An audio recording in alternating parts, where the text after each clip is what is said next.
So we're on site today. I'll show you the process and what it looks like, how the cutting is done, how the fabrics are stored, what's generally done with them, what the next steps are, how they're sewn, how they're then specifically steamed for delivery, how they're checked, and what happens to the finished products. Let's take a look. So let's start with the very first step. Once production has your pattern, they start cutting. What does the pattern look like? This is the pattern for the outfit I'm wearing. It's a shirt with a skirt. Here's what each part of the pattern looks like. It's cut from a common roll, placed on the fabric in a specific way, and then cut out. Here's a test sample for you to see how it looks. Here, the fabric is folded and then cut out. When the order is larger, the fabric is cut to a specific length, say 2 meters, and layered. After that, they organize each item like a kit and start cutting with the cutting machine.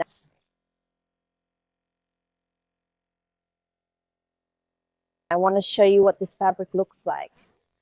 This roll here looks like this, 30 meters of fabric. So a small roll like this is quite enough. From about 30 meters, you can get 10 products. This means we allocate 3 meters per item. 1.5 meters go for the shirt and 1.5 meters for the skirt itself. The fabric is amazing, of course. I'm absolutely delighted. How does the fabric process work in general? You choose the fabric yourself, buy it, bring it to production, and know how much meterage you're bringing. You pick the fabric quality and then everything's stored here until you finish that roll. There are manufacturers, of course, that work in such a way that they select the fabric for you themselves, and then you just confirm this color or another. But it seems to me in Morocco, this method isn't particularly good because you can't adjust the fabric's quality or color because color changes with lighting. And it's best to choose, look, and decide for yourself what color you'd like, what texture you want. So you'd better pick out the fabric yourself first, see how flowing it is, how much you like it, how transparent it is. Check the fabric's composition yourself too, because what's written might be incorrect, wrong, or not quite what you want. So how do we work? I pick out fabrics myself, matching them to a specific collection or certain products. Then I bring the fabric here and all the fabrics are stored right here. When we sew a batch, we determine how many products there should be and if there's enough fabric for it. Because with the original pattern size, we know how much fabric will be needed. Like we said, with this shirt and skirt set, you need 1.5 meters for the shirt and 1.5 meters for the skirt. In total, that's 3 meters, plus we add 10% for fabric usage because you need space for cutting and sewing. So that's about 3 meters, 10 centimeters. That's roughly what we estimate for one item. After that, we calculate exactly how much fabric is needed for this item. The stage after the fabric is cut. Then it all goes to the serger. This means the fabric is processed so that no threads stick out. Let me show you what that looks like.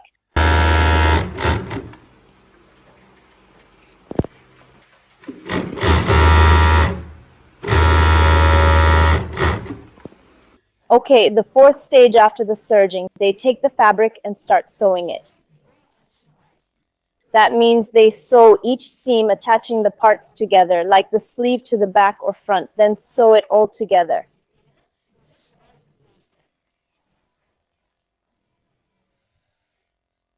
This skirt item looks incredibly beautiful and stylish. And the fabric is just for me. Here, look at what the serger itself looks like. Here it is on this fabric. See, the fabric features this special seam. This is done so the fabric doesn't unravel later. This part is already sewn into this product. You can see these little shoulder lines, so they're visible on me too, to help shape the skirt itself more beautifully, after which these two pieces are sewn together. I suppose this will be the front. So these two patterns are matched up and then sewn together.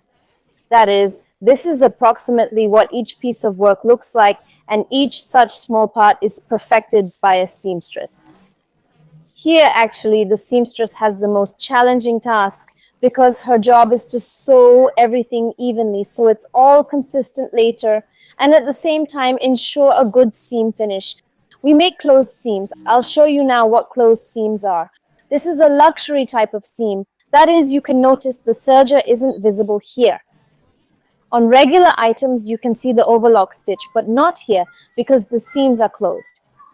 This is how more professional and larger brands sew. Mass market brands don't sew like this because it takes more time and they need to keep costs down.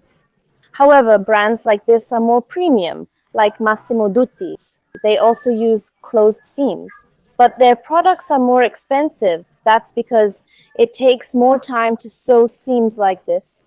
So it's factored into the cost of the product. What does the product inspection stage involve?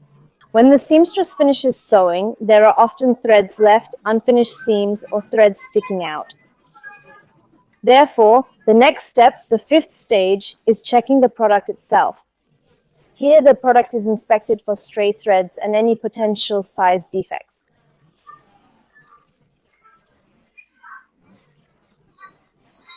So this is the fifth stage. This stage is really important. Not all manufacturers do it this way. When there are a lot of products, they stack them together to keep each part in place. This happens especially when the supply is large, steaming the product itself. Here, it's not just the product that's steamed, but first, all the seams are worked on. For example, here's our new Moroccan collection item. This is the first sample, and even the sample gets steamed. First, the seams are steamed so that everything fits perfectly, and then the fabric is steamed. So when you open an item, say from any brand, but also a Janati brand, it'll be perfectly smooth up to the folds. Where there are already folds, they'll still be there because of the way it's packed. But initially, it's completely steamed in its finished form so that the product fits perfectly. You'll be shown how the process of making the first sample generally goes. Let's say after I've brought in the ready-made patterns, it's cut, serged, sewn, all the threads are checked, and it's steamed. I end up with this kind of product. But this product was flawed because there was a mistake in the fit of this part. It was off by 5 centimeters. So something went wrong with the process here. When I saw it, naturally, it had to be scrapped. To avoid this, it's necessary to just a few times, exactly by centimeters. It's good. They are the ticket.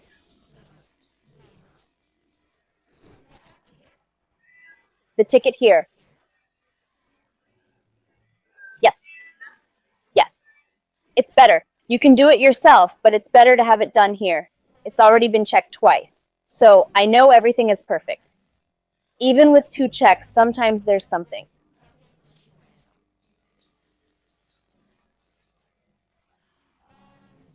Yes. Before, I didn't check after getting it because I knew they checked twice. But sometimes things happen, like a client just sent me a message saying we don't have a belt. So how can you not have a belt? For me, it was shocking, but things happen. So now we check a third time. Like I have a manager who handles the packaging, so she opens it, checks it, and does the work again. And we send it to the client. So when it's ready like that in the mica, and they put it in the mica for the fabric security, because plastic protects it, it goes into the box. So when the order is ready, they tell you that you can pick it up. So you take it and bring it to your place. So from this part, the factory job is done. The key difference between a factory, even if it's a small one, and a small atelier is that it's cheaper for you because each person is only responsible for one task. The person who cuts is only in charge of cutting. The person who does the serging is only in charge of serging.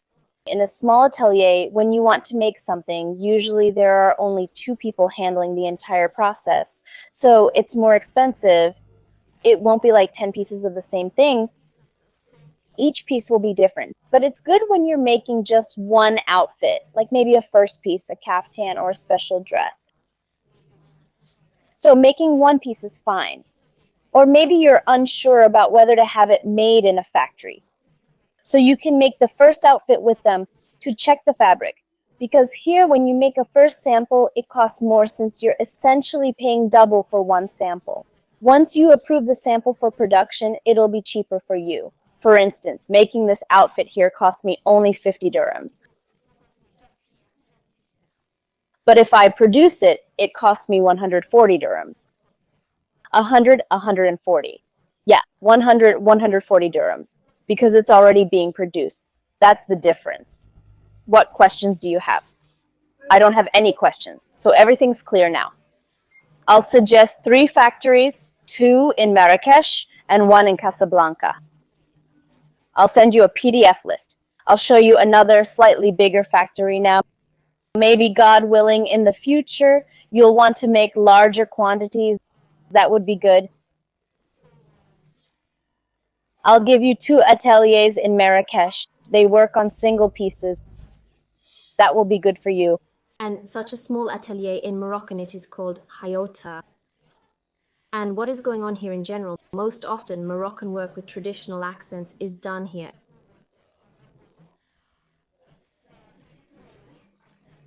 And what do they usually do here? Moroccan kaftans are usually made here. They can make some products from a photo. This is only good if you want to make one piece and you don't know what it will look like, and you are not yet sure whether to start production or not. And the atelier, it will cost twice as much as ordinary production.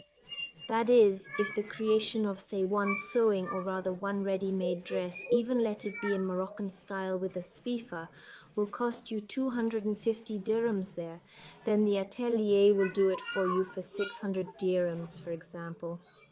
And these are just two absolutely different things.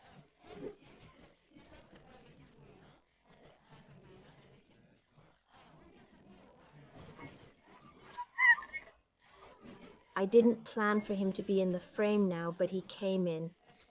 So now I'm going to show you what it looks like, how it works. This is traditional Moroccan craftsmanship because it's not done quickly by machine, it's made by hand.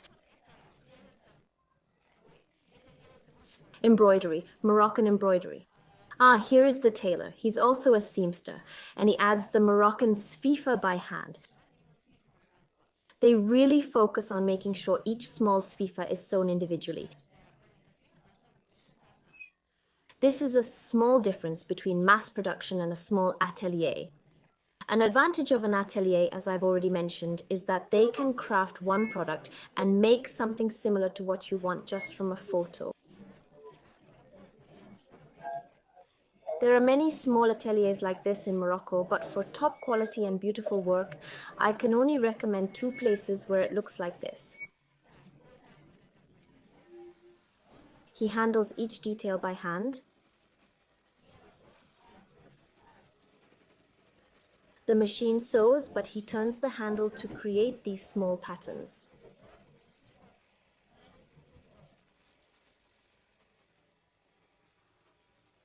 These are the small patterns he knows how to make for a kaftan. Everything looks really beautiful. Or maybe patterns like these. So he works on and creates each of these patterns. Yep, over here he showed me exactly what he's doing. Beautiful, in a traditional Moroccan style. And he can draw each pattern by hand like this. That's why traditional Moroccan craftsmanship is so valued. I gave you a little insight into how it looks in production and what a small workshop is like. I think you enjoyed being with me today. Well, you've watched all the way to this point, almost to the end, so you must have found it really interesting, which means it resonates with you. All contacts, suppliers, specialists with their pricing, I only share in our Janati Academy course. This course is about building a brand from scratch in Morocco. What's included? It includes all the contacts for all suppliers, all locations, all the places where fabrics can be produced, and what the prices are. Oh, direct contacts are available right through WhatsApp. It's not just some random website. You get it with the location and the manager who's actually working there right now. So for anyone who's long dreamed of starting a clothing brand in Morocco but had some fears, not knowing anyone or the right locations, because while there are lots of fabrics sold here, to get them at good prices with a decent selection, you really have to know where to find them and the right people to contact. And Morocco is still pretty much a closed-off country. You can't find everything online. The best contacts are shared by word of mouth, so all of that knowledge is in this course. Also, for those who started their clothing brand in Morocco but it didn't take off, there weren't any sales, something just wasn't right. Here there's an entire module on sales, a whole module on buyer psychology, specifically on what works in Morocco. That's why it's all available at the Janati Academy. Oh, I'd be absolutely thrilled to hear any comments or receive any of your feedback.